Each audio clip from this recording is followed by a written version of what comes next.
With me, New York Congressman Hakeem Jeffries, who is also a member of the House Judiciary Committee. George Will is a Pulitzer Prize-winning columnist for The Washington Post and an MSNBC political analyst. Okay, Congressman Jeffries, so much to get to, but this is the defense that we've heard from some Republicans. You got to put the Don Jr. meeting into context. They were getting Oppo research. Politics is cutthroat. It happens all the time. So is there any there in these emails? Well, absolutely. And the context is 17 different intelligence agencies concluded that Russia interfered with our election for the purpose of helping to elect Donald Trump. But as you well know, the Trumps don't buy that. Well, and they're the only ones in town or throughout the country, perhaps, that don't buy the fact that the intelligence community in the United States unanimously concluded that Russia interfered with our election in very specific ways in order to help Donald Trump elected. That's a settled question for any reasonable person in this town or throughout. So your implication is any reasonable person would not take a meeting with Russians?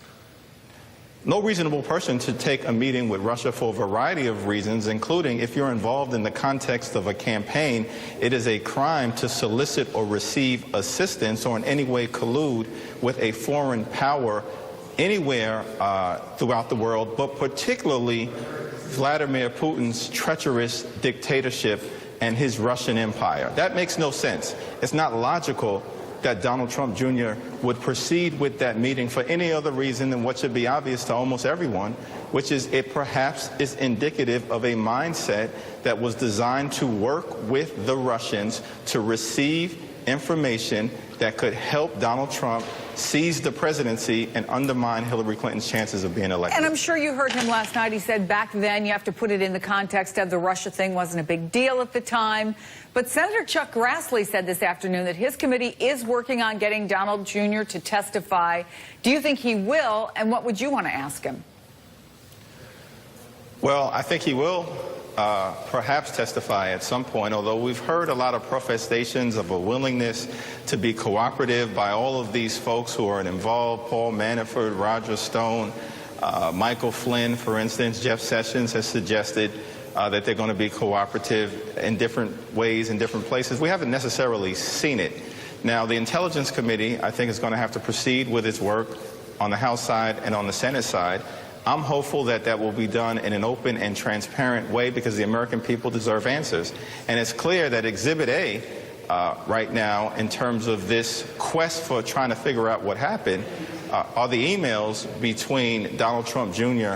and these Russian operatives who may have been part of an effort to steal this election away from Hillary Clinton.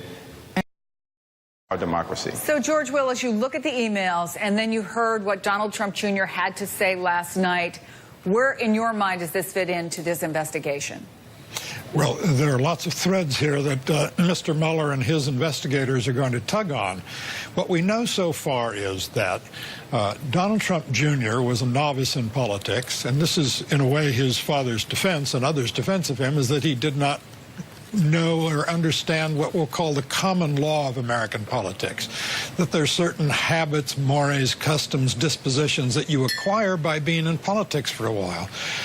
The whole Trump enterprise as a campaign, and it's a family campaign, was to say, look, we're indifferent to, ignorant of, sometimes hostile to, these habits, mores, customs, and dispositions that make politics work.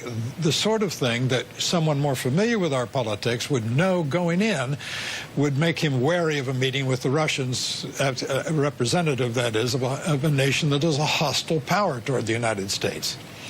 So let's say that you even give him a pass on meeting with someone who is a hostile power, an enemy of the United States. Does it pass the smell test for you, George, having been around so many campaigns, so many people in power, that none of the three people inside that room seem to have remembered that that meeting took place? Or that it wasn't about adoptions, that sort of thing. No, this does not pass the smell test. Whether or not this rises to satisfy the legal standard of collusion, I doubt. And whether or not this constitutes a contribution from a foreign power to a campaign under the normal meaning of the word contribution, I doubt that also. But I also doubt that that doesn't really matter. What matters here is the blatant indifference to or ignorance of, again, the simple common sense of American politics. But this is what you get when you get what the American people seem to have voted for in 2016, which is someone who just doesn't care about that sort of thing, and who was elected to be an outsider and brings with him and through his family an outsider's lack of understanding of our politics. Remember, this is a family business, the Trump enterprise, both in politics and in business. He gets up from the table at the G20 meeting, and his daughter wanders over and sits down at the table. Inappropriate, grossly, but again, try to explain that to the family business. Well, in an interview today, the president actually tried to claim that Vladimir Putin wanted Hillary Clinton, would have preferred Hillary Clinton in the White House over him. Here's what he said. Well, he wants what's good for Russia. Yeah. And I want what's good for the United States. If Hillary had won, our military would be decimated. Our energy would be much more expensive. That's what Putin doesn't like about me. And that's why I say, why would he want me? So when I keep hearing about that he would have rather had Trump, I think probably not. So, Congressman, he's repeatedly denied collusion, anything like collusion, repeatedly said that his son didn't do anything wrong, but he is making the argument that they would have rather had Hillary anyway. What do you make of that? I mean, that argument is a complete joke. Everybody understands that Vladimir Putin had it in for Hillary Clinton based on tension that existed during the time in which she was the Secretary of State. The most important question I think that we've got to ask in this whole sordid affair is why were all of the president's men, Paul Manafort, the campaign chairman, Jeff Sessions, the Attorney General, Mike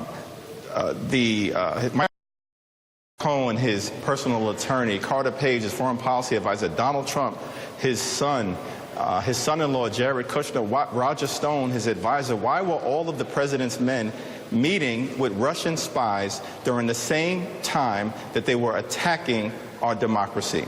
I'm guessing, Congressman, that your double use of that phrase, all the president's men, is not accidental. So much more we could talk about. Congressman Jeffries.